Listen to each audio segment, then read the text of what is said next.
Salibonani bathandekayo kuzindawana zonke. Siyathokoza ukuhlangana namhlanje njalo siqhubeka ngezifundo zethu. Kuyena le ikota yokuqala eminyakeni ka2026. Namhlanje singena kusifundo sesithathu esilesihloko esithi sona ukuphila lokufa. Singakaze saqhubekela phambili ngokujula esifundweni sethu. Ngiza kunxusa abafowethu engilabo lapha kubana balamukele balibingelele baziveze kubana bangobani. Siyabingelana isihloko esithandekayo igama lenkosi yethu Jesu, ukuthola ithuba njalo lokufunda ngoJesu ebuyisa umhlaba. Okhulumayo umfundisi Mila Dube. Salibonani bathandekayo indawana ngendawo. Siyalamukela kusifundo sakuliviki. Sengathi inkosi ingaba lathi isiyambulela imfihlakalo yelizwi layo. Mina ngingu-Mrs. Siboneni Mhlanga. Silentokozo balaleli lababukeli ukuthi siqhumane ngalesi sikhathi esifundweni esiqhakathekileyo. Lesi sifundo ngiyakukholwa ukuthi sonke siza kubusiseka. Thiya indlebe zakho ube kulesi sifundo ubusiseke, inkosi ibe lathi. Mina ke igama lami ngingumfundisi uVizet Ncube. Asikhulekeni. Baba wethu othandekayo sezulwini, silentokozo emangalisayo ukuthi ngenhlakanipho yasezulwini usihlanganise umhlaba wonke jikelele. Sifunda ilizwi lakho elimangalisayo encwadini kaPhilip. Sengathi ungakhulumisana lathi ngendlela emangalisayo ukuthi le mibuzo funa ebesilayo iminyaka leminyaka iphendulwe ngalesi sifundo. Sikhuleka ngokukholwa egameni lenkosi yethu Jesu siyakhuleka. Amen. Amen. Siyabonga bafowethu kubana sihlangane njalo kulesi sifundo sanamhlanje, isifundo sesithathu ukuphila lokufa. Siqhubekela phambili sifunda ugwalo lwabaseFilipu, ukuloba kukampostoli Paul loba esentilongweni. Sithola ke amazwi akhe lapha kundinyana yakwaziwa ngekhanda uPhilippians chapter 1 verse 21. Zacela ke osifundelayo asifundele nxa siqhubekela phambili ngesifundo. Verse 21 ithi, ngoba kimi ukuphila kunguKristu lokufa kuyinzuzo. Siyabonga ngamazwi amakhulu lawa esiwathola encwadini kaPaul. Uthi kimi ukuphila kunguKristu kanti njalo ukufa kuyinzuzo. Nxa siwafunda lawa mazwi kufikani emicabangweni yethu, kanti njalo kungabe kwase kutheni lapha alubana uPaul loba lawa mazwi? Mfundisi Ncube. Ungakhangela ibhuku likaPhilip liba lokuchiyana lamanye futhi, kumbe ngithi mina incwadi kaPhilip lapha ikaPaul elobela ibandla lasePhilip uthola lilo mahluko kwezinye zalezi zincwadi, even ezinye izincwadi ayeziloba esintolongweni. Incwadi le ilokwenza lokugona. Ungakhangela incwadi kaMchumayeli ngo3 verse 5 iyaveza ukuthi kulesikhathi sokugona, kulesikhathi sokunina, isikhathi sokubutha lesikhathi sokuchitha. So ke uPaul kuleli ibhuku simthola ebutha njalo egona. Uphakathi yena ngokwakhe umzimba wakhe uphakathi kokuhlukuluzeka, kodwa uyabutha abaphakathi komumo onjengowakhe. Sithola ukuthi kanengi futhi ungananzelela ibhuku leli kukhulunywa ngokuthokoza kulo. Uzathola ukuthi kufakwe about 16 times ukuthokoza kulo leli bhuku elezahluke ezine kuphela. So ke esikuthola ke lapha kule indinyana yakwaziwa ngekhanda, ungubani uKristu? Nguye ofike kuzigaba zombili zokuphila lesigaba sokufa. So ke nxa uKristu waphila, uKristu wafa, wabuya wavuka, akula sizathu sokwesaba ukuphila, akula sizathu sokwesaba ukufa, ngoba siphila kuye uKristu futhi sifa kuKristu, sivuke kubani? kuKristu. So kulenzuzo ekufeni ngoba siyazi ukuthi siza njani sizavuka. Akutsho ukuthi kulento esiyithola sifile kodwa ngokufa ngicabanga ukuthi isifundo sona nxa sichombuluka siza kuchasisa ngokujulileyo inzuzo ekufeni. Okay, siyabonga laphana uthinte indaba yokufa. uPaul la uthinta indaba yokufa. Indaba yokufa indaba ehluphayo kakhulu ngoba kulezi mfundiso eziningi ezithintana le ndaba yokufa. Umlobi uyasivezela laphana ukuthi empilweni abantu bavame ukukhuluma nje loosely ukuthi ke ukufa kwadalwa, ukufa ingxenye yempilo. Kuqiniseke kanganani lokho ukuthi hayi nxa sesikhangelana nokufa sithi hayi ukufa kwadalwa, ukufa ingxenye yempilo, ngoba uPaul uthi ukufa kuye yinzuzo. Ikuswela ulwazi bafowethu lapha ludadewethu lapha laba babukeli ukuthi sikhulume sithi kwadalwa singaye ekuqaleni kwakungekho. Ngoba uGenesis 1-2 awusozubone lutho indaba yomkenke okufa eqala Genesis 3. So umlimi edala kwakungekho. Okay. Ukufa ngasongxenye yempilo ngumangenela. Kodwa ngibona ukuthi isifundo sizoxazulula ukuthi hayi impilo lokufa zama ukuthi impilo kade kuyini ukufa impilo. uPaul futhi obhala lapha nguye futhi othi ku-1:21 uthi kimi kuphila inzuzo. Amile kuphila nguJesu kufa inzuzo.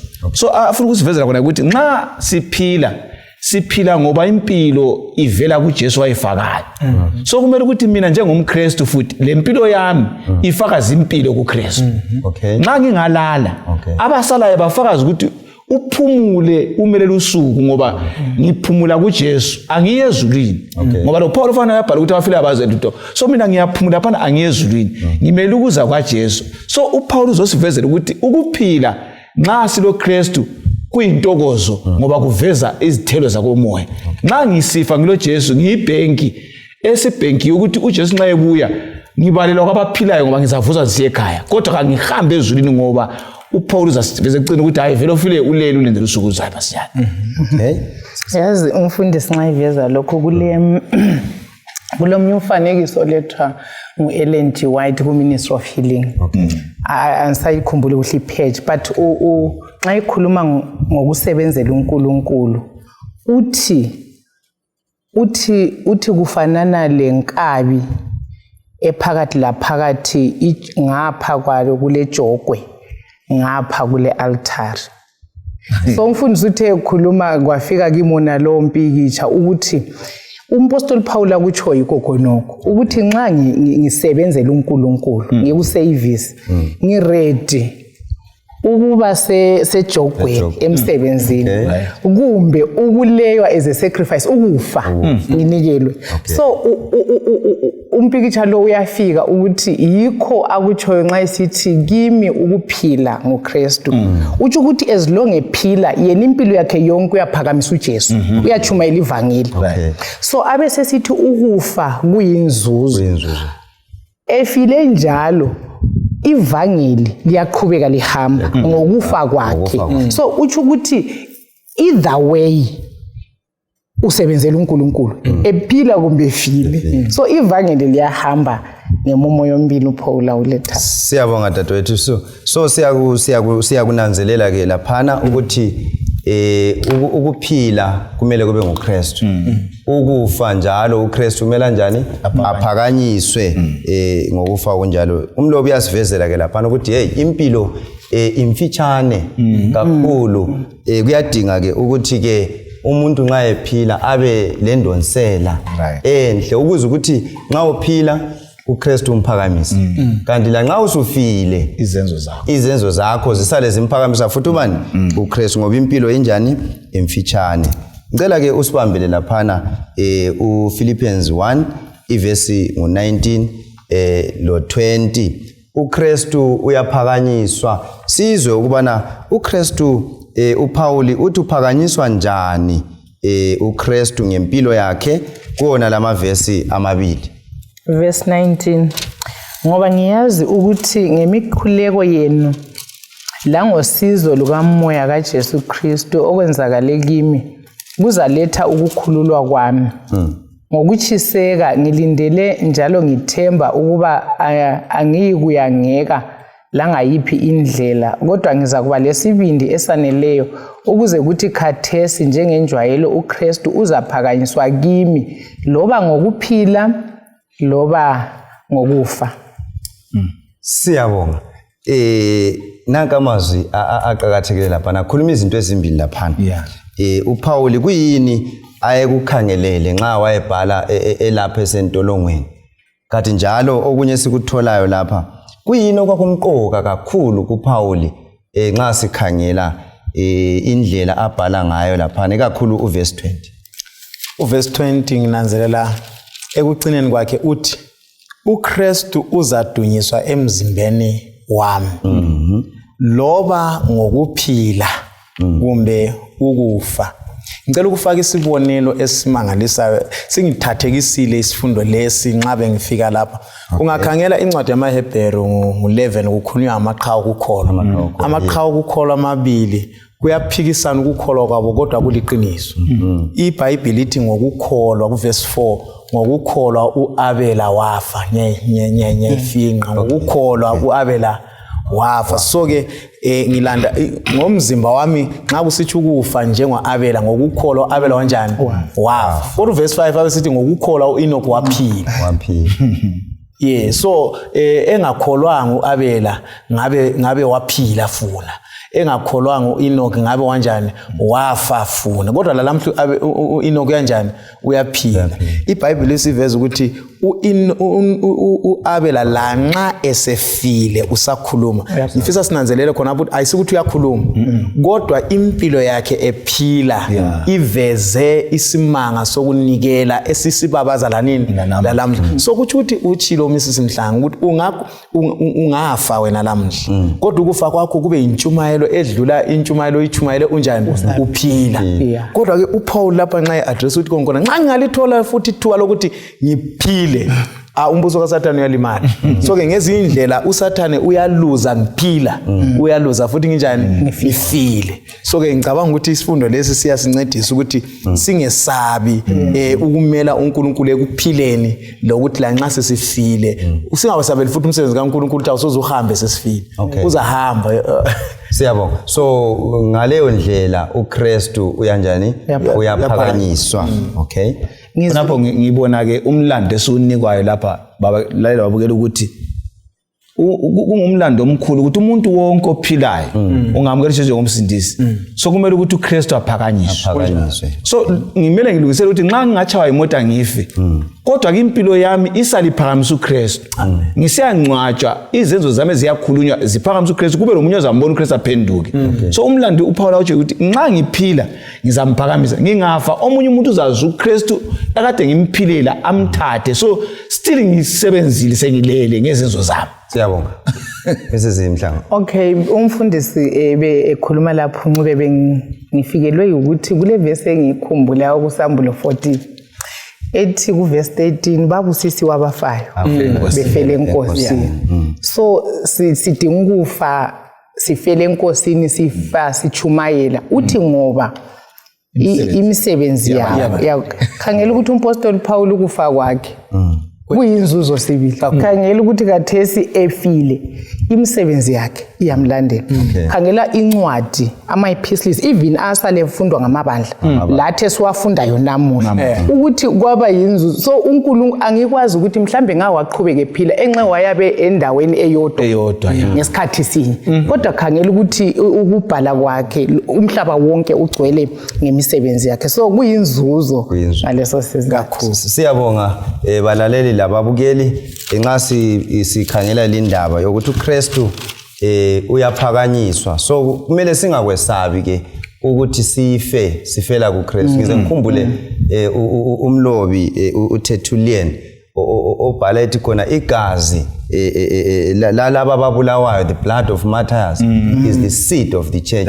Liyinhlanyelo yandi yebandla ngoba sithola ukuthi nxa babe sifa njengama martyrs oPaul labanye sithola ukuthi abanengi babe lokho bengena ngokubona ukuthi umuntu lo ufa ngalindlela ebambelele enkosini engavumi ukuphika uJesu uKristu ngaleyo ndlela yokufa njengemathani wayephakanyiswa so yikho engikuzwayo laphana mfundisi kuyangithinta la uyabona uPaul la kuKorinto wesibili chapter 11 I think kusukela kuverse ngela 23 kuya ku27 uyabalisa yena izehlakalo adlula phakathi kwazo ezibuhlungu ukuchaywa isiskepe emanzini konke lokhuyana indlala ungakubalisa konke lokhuyana kodwa isimanga nti ngami ngakho hayi ngami ngakho kagcini khonapho ugcina kuverse 28 esithi kodwa la nxa kulazo zonke lezi zinto futhi ngingazibalisanga zonke engikujabulelayo nsuku zonke yikuthi ngikhathazeke ngamabandla so ngezindlela uthi la nxa ungazundidutshuze mina ngicabanga ibandla leliyana ngicabanga lebandla leliyana so ke ngicabanga ukuthi kunengi esikhonona ngakho kufanele ukuthi sikubalise kuyi testimony ukuthi hayi inkambole yenza lokho ebandleni so kangiziphileli mina vele futhi phakathi kwethu ukuze sibe khona uNkulunkulu ule njongo ngathi so ke kangabi selfish ngizikhangele mina ukuthi ngitholani ngizuzani asikhangele ukuthi ibandla lizuzani uNkulunkulu yena osithumileyo siyafeza yini lokho asibizele khona okay siyabonga so ngamanye amazwi ke uPaul ephakathi kobuhlungu enjalo waveza uthando nothi kuye kodwa uthando lwakhe lwalulokhe luphuma lusemabandleni ezibuza ukuthi kambe kuhamba njani ake sikhangele amavesi mhlawumbe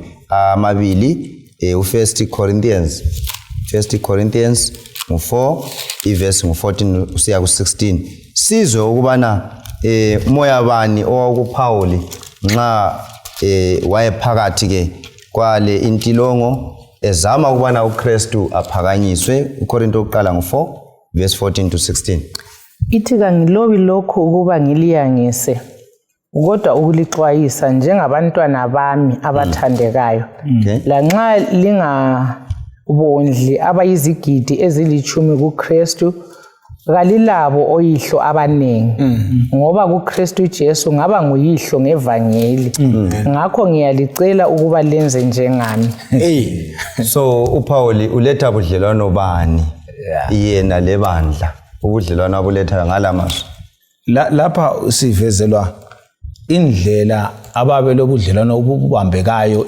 uPaul lebandla leFilipi libhalela uthena yimi engibuye ngalivezela uKristu ngalitshengisa ukuphila isiKristu agcina ngokuthi ngilingisani mina angazi bathungameli bamabandla lathi malungu ebandla singatsho yini kumakhelwane bethu ngilingisa ngoJesu omkhulumayo kumbe kusale emlonyeni ngoba uthi ngilingisani mina ngoba nginguyihlo ambala ke lapha amavesi eyinye uGalatia 4:19 othina bantu abami ngifisa ukuthi ukusebenza kwami kini uKristu azabe khona phakathi kwenu so umlando esunika nguPaul ukuthi impilo yethu njengamaKristu kayibe impilo engalilingiswa ngumhlaba engabonakala ngomakhelwane bethu ngabazana esingena labo abasanda ukungena ebandleni bangamdingi uJesu baphaphalaze thina sikhona amalungu amadala kasibe imilingiswa yabo siphila impilo eveza uKristu sesingatsho ukuthi hayi ukuphila nginguKristu nxa ngingafa futhi ngichumayile ngoba bayasala bekhuluma ngengikuphilile siyabonga mfundisi uthinta indaba eqhakathekile kakhulu kubathungameli lapho ukuthi kambe kuyini okusifuqayo kakhulu xa sikhangela amabandla ukuthi sifuqwa kakhulu ngalokho mhlawumbe singakuthola emabandleni kumbe sifuqwe ngokubabona bekhula uKristu azanjani abonakale uveza uthando lukaBaba esithi bantu abami ilanguage ayisebenzisayo ubaba lendodana yakhe uyabe efisa ukuyibona indodana ikhula izibe lezithelo ezinhle emphakathini angithi so uPaul la ufisa ukuthi ibandla lakhe libe ngaleyo ndlela likhangele kuye njengabantu abakhe siyabonga mfundisi ngithintwa nguPaul la okokuqala usevele wababiza wathi bantu abami okwesibili sibona isibonelo somntwana ozelwe nguPaul hathi engumntana wakhe ngokwenyama kodwa kokwakomoya uTimothy abesesithi ngilithumele uTimothy indodana yami abesesithi ethandekayo ethembekileyo uTimothy ayisiyothi ngithembekile kodwa umpostoli Paul uyafakaza ngokuthembeka kwalo amfundisileyo.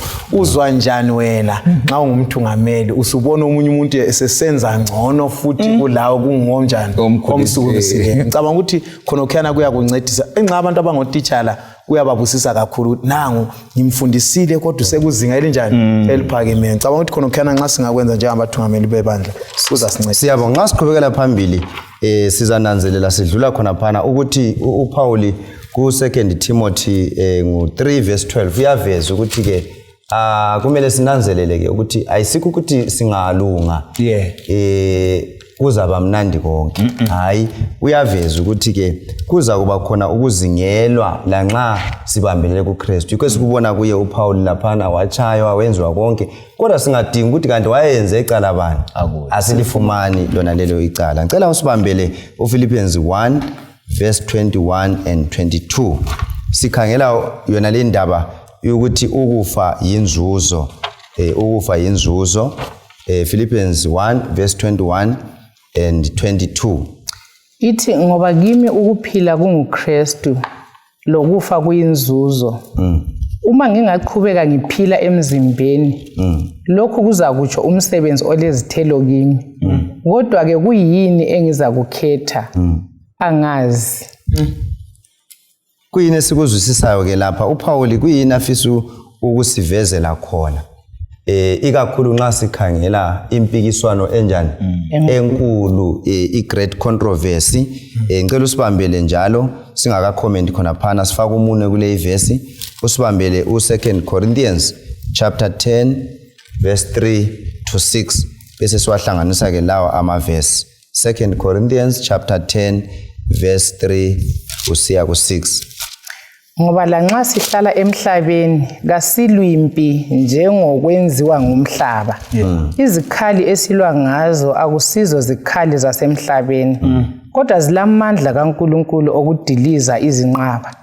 Sichitha inkani lokuzazisa konke okuzibekayo kumelane lokwazi uNkulunkulu. Njalo siyayithumba yonke imicabango ukuba siyenze ibe ngemlalelayo uKristu. Verse 6. Njalo sizakuba silungele ukujezisa zonke izenzo zokungalaleli. Ukulalela kwenu kungavela kuphele. uPaul ukhanya eveza impi lapha esiphakathi kwayo ukuthi impi bani kanti njalo uveza lezikhali okumele ukubana sibe lazo lezi zikhali ukuze senelise ukuthi sinqobe. Sikhumbula futhi amazwi akhe lawa aku Philippians ukuthi hayi kuye ukuphila uKristu ukufa inzuzo. Ngokutsho kwakho mfundisi siyabona ukuthi siphakathi kwempikiswano. uPaul ukhuluma kanje ngoba usempini. Uthi nxa nimbona mphila so kimi yinzuzo kuKristu. Okay. Nxa ngibona mphila nguKristu ophilayo ngafa inzuzo. Usesitsho lapha ukuthi siphakathi kokulwisana lesitha silezikhali ezingayisizo lezi elizaziyo. Aziqamba izikhali ukuthi izikhali esilazo yikukholwa lothando lethemba. Singakusebenzisa lokhu sidiliza imiduli emkhulu enkani eyesitha singusatana esiphikisa uJesu lelizwi lakhe. So esikufunda ukuthi kumele njengamaKristu alibutho samukele lezi zikhali okuthiwa yikukholwa. Esikutholele ekukholweni ilizwi likaThixo iBhayibheli ukulibala silibambe silikholwe singaba lalo sesilemandla ukuthi sesingaba lethemba sibambelele uthando solugcwala kithi. So nxa sithi kimi ukuphila nguKristu uthi yena nxa ngiphila uKristu nguye othungamela impilo yami. Suku zonke angiziholeli empilweni yami njengo David ngithi ngihole emadleni aluhlaza okukho esiKristu. Nxa ngingafa ngengozi yemoto ngingafa ngomkhuhlane ngiyinzuzo kuKristu ngoba ngifele kuye. Uyabhala ukuthi sokulelo wami lapha uSathane yangeka kangiwinanga la nxa kade engizama but uThixo uyathika.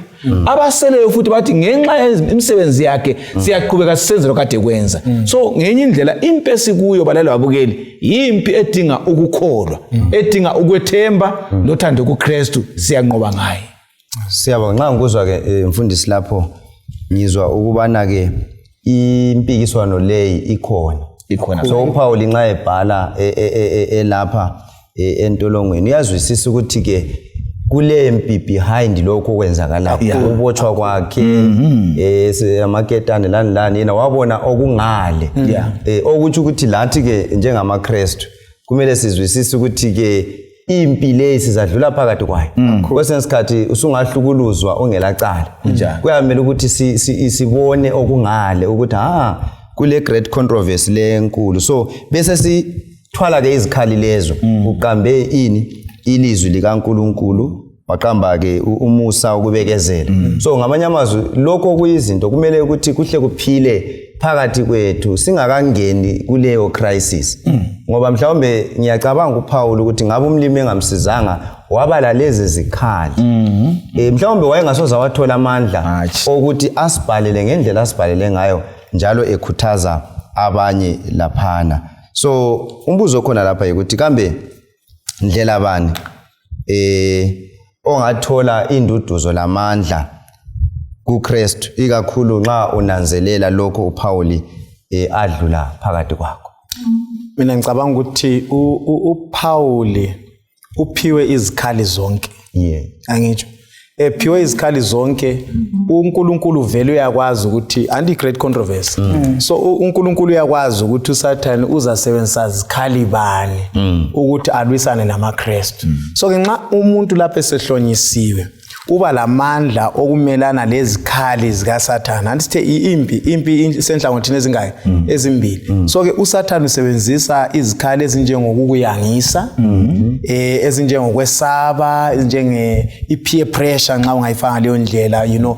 ukuthi akufake komunye umumo uzuzibonana usubandezelwe khonena angithi kodwa nxa wena ulesipho for example isipho sokubekezela sukazi ngaze abe ngongiyangisayo ngisabekezela isivunguzane siyanjani siyadlula so ngicabanga ukuthi kuyasiqinisa mfundisi ukuthi nxa sifunde ilizwi kuhle la nxa uSathane ebuya lezikhali ngoba yena vele iBhayibheli futhi is a Bible scholar ulazi enxe kwesinsikhathi ngcono kulathi so asithola lathi sihlome ngaso leso sikhali kala okungcono kule iBhayibheli angakusebenzisa so ke ngicabanga ukuthi kungasincedisa ukuthi ilizwi leli esiliphiweyo silibambe lezikhali lezi sonke isikhathi enxe zibe lokho ezidume ekhanda lami ukwenza nxa kufika isilingo esithile ngikwazi isikhali sami ngisiphetheyo ilesi kulokunye edefuna ukutsho lapha mfundisi ukuthi kule minyimumo kwesinye isikhathi esingena kiyo eyokuhlukuluzeka sicabanga ngani sicabanga ukuthi ikunqotshwa sake safunda isifundo lapha abalaleli esasikhuluma ngokuthi uJesu esiya kufesa phambanweni wakhule kumthandaza ukuthi lesi manje uNkulunkulu isikhathi sokuthi wena ukhazimuliswe ngokufa kwami so umpostoli Paul nxa esithi ukufa kuyinzuzo ungani sephelele even ebotshiwe vele umuntu obona ngelihlo lenyama ucabanga ukuthi awundoda loso kumphelele anti but manje yinkazimulo yakhona yikho sithi yinzuzo yangikhona so kuyasincedisa ukuthi sizwisise ukuthi ku great controversy ukufa kwabangcwele kuyinzuzo embusweni kaNkulunkulu ngoba kwakho umbuso ngokufa kwabangcwele umbuso kaNkulunkulu uyakhiwa uyaqhubeka usiyaphambili so uNkulunkulu kasincedise uthinta into eqhakathekileyo udlulekiyo eyokuthi bekufanele ukuthi nxa singena enhluphekweni sibe le bigger picture kakhulu sibe lokubona okungabonwanga okungangale kwekhetheni and yikho kungenza senelisa ukuthi sizwisise ukuthi ekuguleni kwami yikunqoba but kwesinye isikhathi sifika even discourage even nje abazalwane ukuthi undoda lwani uyenzeni ukuzagule ungani ngisafa impumela yokungalaleli kwami uNkulunkulu but kunjalo silungile kuthwela bonke abahamba ngendlela kaNkulunkulu they will suffer siza ngoba ngokuthatha uhlangothi lo Jesu vele siba izithe ezimangalisayo zikaSathane so imtshoko yonke idirectwa kithi so yikho kumele kusincedise ukuma siqini ngoba uJesu kufa kwakhe kwakuyikufa okunqobayo ngoba yikufa okudiliza ukufa so yikho kumele seyamekikho ukuthi sivume ukufa ngoba ukufa kukaJesu kusinqobela siyabonga abalaleli lababukeli ngithemba siyaphathiseka ungakhangela labadlala imidlalo eBhoreni angithi umuntu omakwayo ngolebhora so uSathane vele uzahlasela kakhulu bonabo asebebambane lobando Kristu. Cela usibambele uverse 23 lo 24. Silokho siqhubeka ebhukwini lika Philippians khona phana isahluko sokuqala balaleli lababukeli verse 23 and 24 ku chapter 1. Verse 23, ngiphakathi kwakho kokubili ngifisa ukusuka ngibe lo Kristu okungcono kakhulu ukodwa kuyasweleka kakhulu kini ukuba ngibe ngilokho ngiphila kulumzimba. Siyabonga.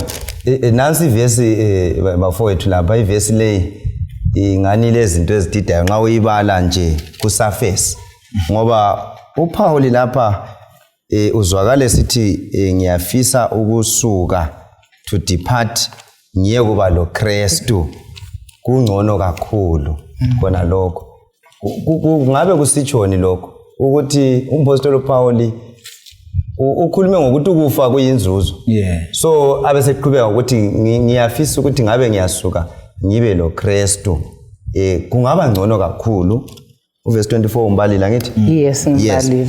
So lapha uthini umpostoli uPaul uzwakala sengane ufundisa ukuthi angafa uzahlale kuba lo Kristu njengoba abanengi besitsho njalo ukuthi uPaul mhlawumbe uvumelana lalokhu okufundiswayo kumbe kukhona okunye singakuthola indapha ukhona ongasincedisa. Mina engikutholayo lapha mfundisi ukuthi kulesibonelo esilethiwe esifundweni.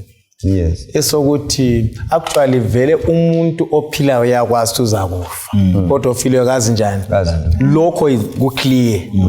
Now kulesibonelo esilethwa lapho ukuthi ake sithathe uLazaro. Ngabe uLazaro sibili angithi uJesu wamvusa siyakhumbula. Nxa kuyikuthi uLazaro wayezulwini mfundisi Dube.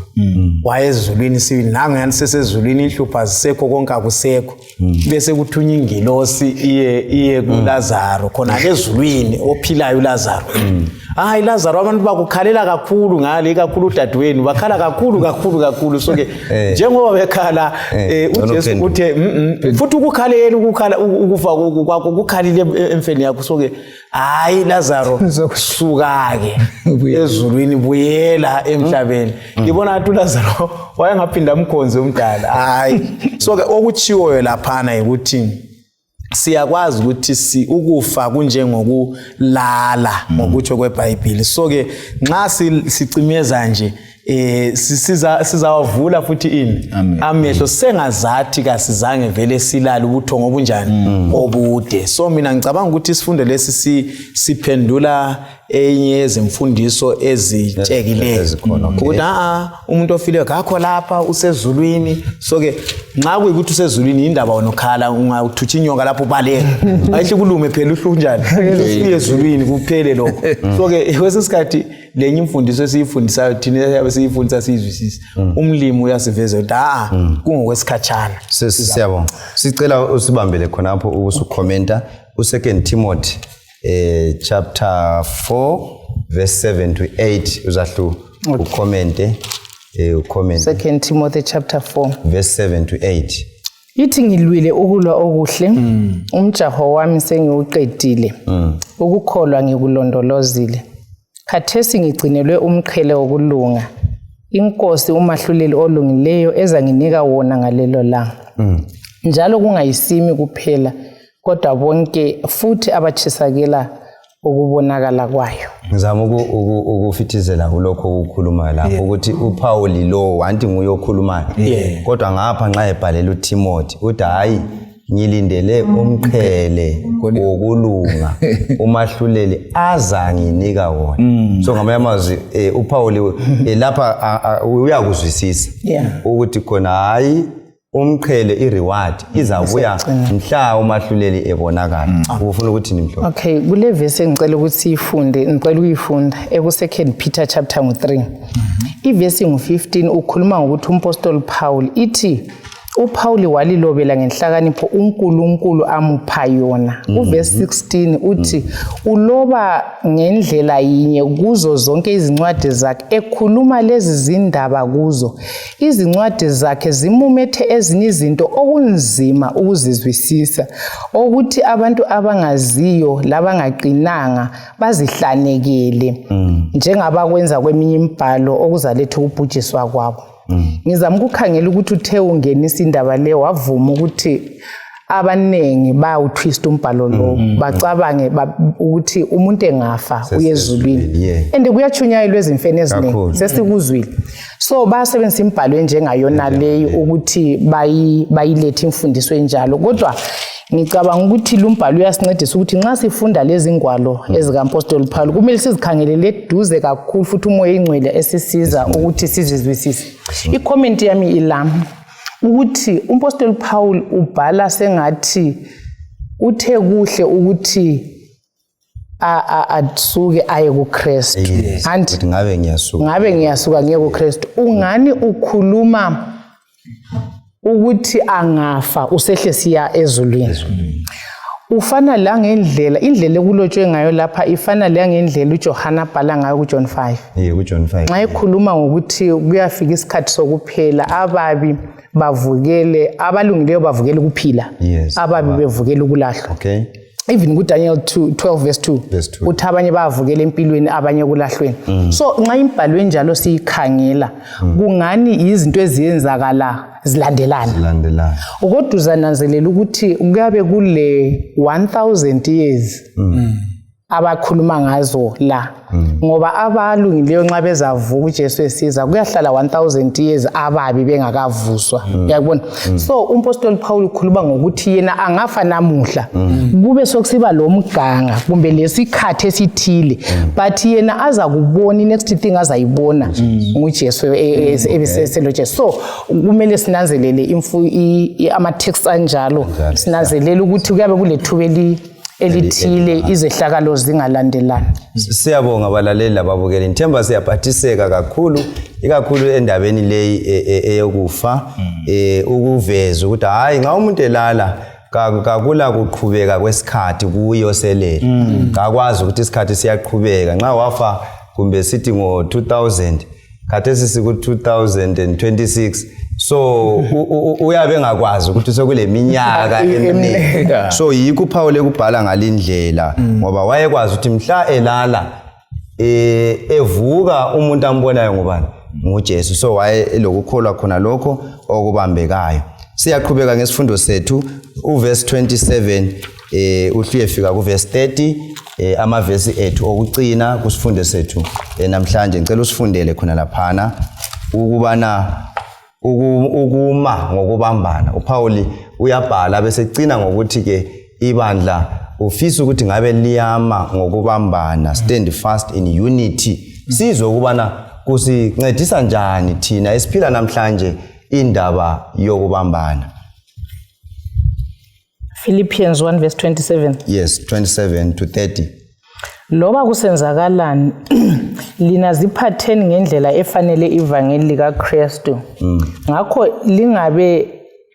langabe ngiyeza ukuzalibona loba ngizwe nje kuphela ngani ngingekho, ngizakwazi ukuthi liqinile ngamoya munye, lilwela ukholo lwevangeli njengomuntu munye, kungekho ukwethuswa langayiphi indlela yilabo abaliphikisayo. Lokho kuyisibonakaliso kubo ukuthi bazachithwa, kodwa lina lizasindiswa nguNkulunkulu, ngoba kunikelwe kini ngenxa kaKristu kungasikukholwa kunye kuphela, kodwa lokumhluphekela njengoba lilwisa hlupho lunye elabona ngilalo, lakhathesi liyezwa ukuba ngilokhu ngilalo. Siyabonga. Lapha sithola ke amazwi uPaul awalethayo. Ufisa ukuthi lanxa ngingabuya ngibe lani, lanxa ngingeke ngibuye ngibe lani, kodwa ke engikufisa kakhulu ukubana ngizwe ukubana limunye emoyeni nasemkhumbulweni, lilwela ivangeli likaKristu. So ke uPaul ukhuluma kakhulu amazwi lapha esiwatholayo emthandazweni kaJesu. La uJesu ke esiphambanweni sithola ke efisa ukuthi khona laba abachiyayo abafundi babe munye. Kusincedisa njani nxa siwakhangela lawa mazwi uJesu awakhulumayo ukuthi babe munye? Ngapha uPaul layo ukhuluma futhi into efana nayo, ikakhulu singalahlekelwanga ngumcabango wothumo esiluphiweyo. Angithi singamaKristu. Ungaya kumsebenzi 11:26 kwaqala eAntioch kuthiwa amaKristu ngoba sebesiza nje uJesu Kristu. So nxa uKristu eloba ngokumanyana lo Paul ngenye izimpawu yezulu i-unity ngoba le Bible lithi wena uJesu wayelothi Thixo bebuyisa umhlaba ngabe yangeyedwa ngoba yena ubuthathu bezulu. So abantu abangamaKristu kumele bambambane ngoba uthumo lwethu siyaliqeda ngokubambana. Angichumayeli lapha endihlala khona ngingumfakazi umhlaba wonke jikelele. So lokwenza kwami konke so ulapha uPaul ubhalela abaFilipi ukuthi ngicela libambane impesilwa silwa sindawonye ngoba uKristu la ubuye lo baba lo moya engcwele bendawonye. So izikhathi eziningi kuza kubhalwa kanje kulengxabano emachurchini emabandleni kulengxabano ubuthungameli abalandeli izimuli khonoko kuyakhininda umsebenzi kaNkulunkulu. Siyachitha isikhathi sesikhangela izinhlupho zethu lokulwa kwethu sesishiya lokho esilakho siphakathi kwempikiswano sinqoba ngokubambana. uSathane samnqoba ngokuthi thina sile agenda sile mission singabambana siqhube uhambo lwevangeli. Uyadina ukubona abantu abambeneyo ngoba konke kangisela amandla ngoba uthando lukaKristu yilo selubabuse. So indaba lapha ukuthi asimene isibindi ngokumanyana ngoba kuyiye izimpawu kaNkulunkulu ukuthi singabambana siyanqoba ngoKristu. Siyabonga. Kulula ukukhuluma ngokubambana kulokubambana. Singafisa ukubambana sikukhulume futhi kunjani ukubambana kodwa ukukuphila ngenye into. Ungakhangela ngithathekisiwe mfundisi Dube ngamavesi lamabili kulento ezimbili ezihambelana kiyo. Ukubambana kwabafundi ingabe kwebandla laseFilipi kuphakamisa ivangeli likaKristu ngokuqala lokho. Okwesibili sikubona kufakazwa ngumhlaba. Khathesi ayiseyibo abakufakazayo ayisibo abathi sibambene kodwa ngumhlaba othi babambene. uJesu esenyuke waya ezulwini angitsho silithola ibandla libambene ngesikhathi libambene umoya ongcwele kanjani wehla kwenzakala ini isimanga. So ke khona lokho siyakuthola kusenzakala la ngesikhathi sikabani uPaul engasekho ibandla linjani libambene lisiya phambili. Mina ngiyakukholwa ukuthi singabambana hathi ngamazwi kodwa ngendlela yokuthi umhlaba lo ngakholwa athi la nxa sake sakubona okunje ngezindlela abantu abasoze baphendukiswe ngamavesi esiwachumayeleyo kuba indlela yokuwacacada kwethu kodwa baza kufisa ngoba umhlaba la uyakudinga ukuthi kube lokubambana uyakuchumayela futhi ukubambana kodwa uyakuphila yini asikuphileni ngapha umhlaba uze uhlanganyele kanye lapha. Alright, ngilombuzo ofika nxa umfundisi uNcube ekhuluma ukuthi kuyini vele okuletha ukungabambani ukwehlukana. Yes. As kukhona ukukhompyutha mina ngilokuncane ngikwaziyo ngearmy emhlabeni. Ngoba ngiyakholwa ngifuna ukulethi umzekeliso ngoba ngiyakholwa ukuthi thina silibutho likaKristu. Silibutho liqiniso. Yake ukuthi nxa amabutho esempini i-unity yiyo ekey yiyo emqoka ukuthi babambane loba ayindisakhuluma kwemhlabeni la nxa singana sikhambisani kuhle kodwa ngoba sile one common enemy esiyilwisayo kumele mina lawe sibambane ukuzelwa nawe yakubona singavele mina lawe singahambisani sibe divided kuthi ukuthi siyanqotshwa ngolwa uyayibona indaba. So ngizwisisa ukuthi ngiphinde ngicabanga ukuthi evangeli emhlabeni ngale khona yini bakhompyutha ukuthi odubula kakhulu mbanini uyakubona ngikuthi lo cha kakhulu alwantsha ibhazuka lwantsha I don't know but okwenza ulethe idiscord lokwehlukana yikuncintisana lokufuna ukuthi sibe mkhulu ngubani okumele odubule kakhulu odubule kulamandla ngubani so mina mbone ngani uNkulunkulu kasincedise uthinta indaba ye-early church umfundisi uthinta indaba ye-early church umoya oyingcwele nguye bekumele ukuthi asibuthe asibophe sibe nyandanye ngoba okwenza ivangeli le-early church laba lamandla ukuthi babe munye bethunganyelwa ngumoya oyingcwele kodwa i-worldly ambition ngathini ufuna kwemhlaba amandla udumo ukubusa mina ngathi ngifika nje evangelini ngakulele balela litshona kuthiwa umina yikho kwenza kwehlukanwe ngoba kumele kube yimi enyasala ngisenza izinto yimi enza sala ngaziwe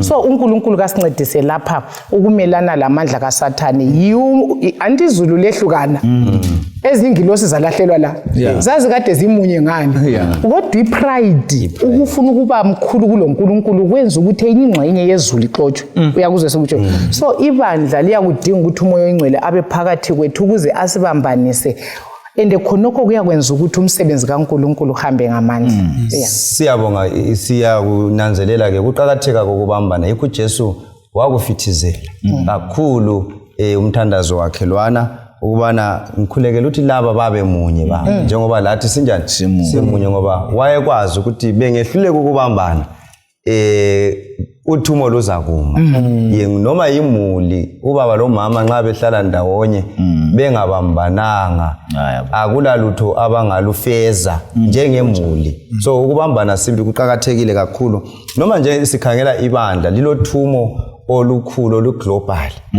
so ukuze lolu thumo lufinyelele ezizweni emhlabeni wonke kuyadinga ke ukuthi khona ke sibambane la nxa sinjani sehlukene sihlale emazweni achiyeneyo siyakunanzelela khona ukhamba now ukubambana khona bana siqhubekela phambili kusincedisa njani ukuthi singesabi fearless umpostoli uPaul kuma verse esiwafundileyo laphana engcenye ungafunda ke uverse 28 khona laphana 28 29 sigijima laphana ubana sigqibe isifundo sethu ithi kungekho kwethuswa la ngayiphi indlela yilabo abaliphikisayo lokho kuyisibonakaliso kube ukuthi bazachithwa kodwa lina lizasindiswa nguNkulunkulu ngoba kunikelwe kini ngenxa kaKristu kungasikukholwa kuye kuphela kodwa la ngokumhluphekela now uPaul ke ukhulekela ukuthi khona babe munye emoyeni balilwele ivangeli lika Kristu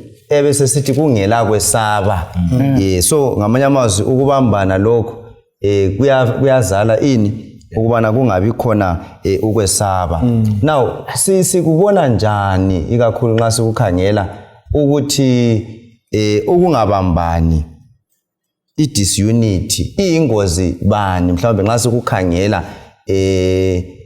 la nxa sesike sakuthinta ngoba umlobi uyasivezela lapha ukuthi uSathane yindlela kakhulu azasebenza ngayo nxa sesisiye kucineni ukuthi alethe disunity ebandleni kuyini ke njalo okungasinceda ukuthi sisinqobe i-disunity leyo okungasenza sihlale sibambene ngoba sesikubonile ukuthi i-unity iyafuneka sibili nxa singalayo asoze siphutshe lutho kodwa ke ukuze sinqobe kuyini okungasinceda khona laphana ngokuloba kukamlobi laphana ikakhulu nxa besikhangela amavesi lawana uJohn 17:17 kukhona okunye okuqhakathekileyo esikuvezelweyo laphana mina ngicela ukuthinta lokho mfundisi uthela kuvesi ngo28 uthe lina lingethuswa la ngayiphi indlela yilabo abaliphikisayo mina ngizwisisa ukuthi i-disunity le iyabilethwa yikwehlukana doctrinally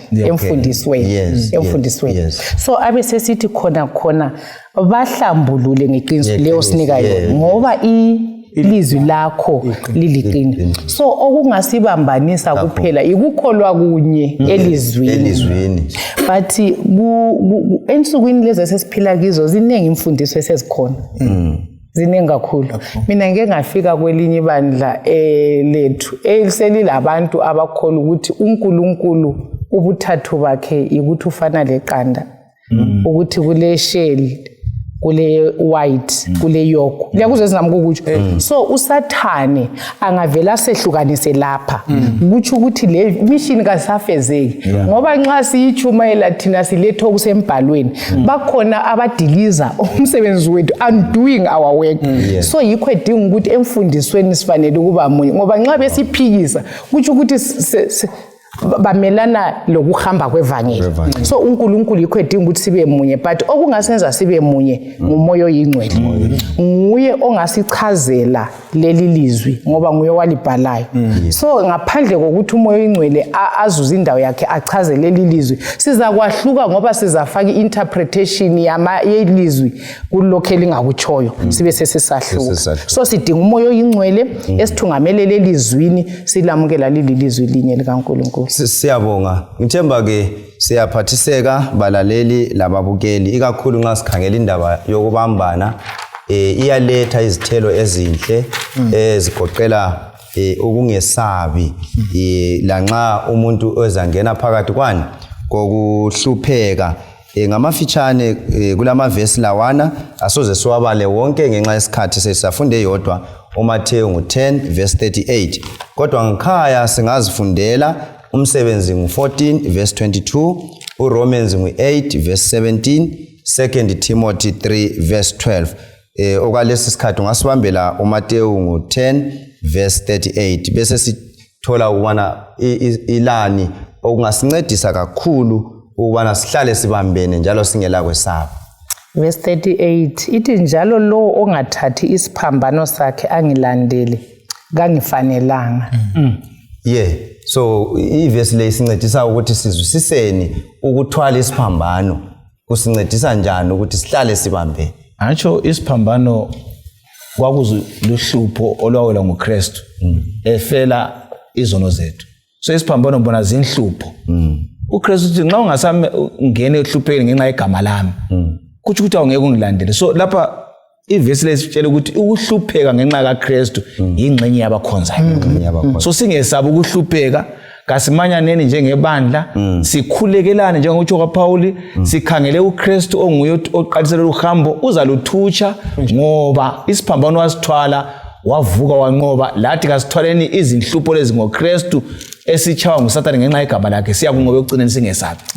Siyabonga mfundisi. So ngamanye amazwi singesabi ngoba impilo ikakhulu emhlabeni lo owileyo ilobunzima bona lobo ikakhulu ke nxa usuwamukele ubani uKristu. Sibona even uJobe, nxa sifunda ngoJobe iBhayibheli yaveza ukuthi lindoda yayigwema ububi, yayindoda elungileyo, kodwa simthola sehlelwa yini yizinhlupho, kodwa siyabonga ukuthi wabambelela.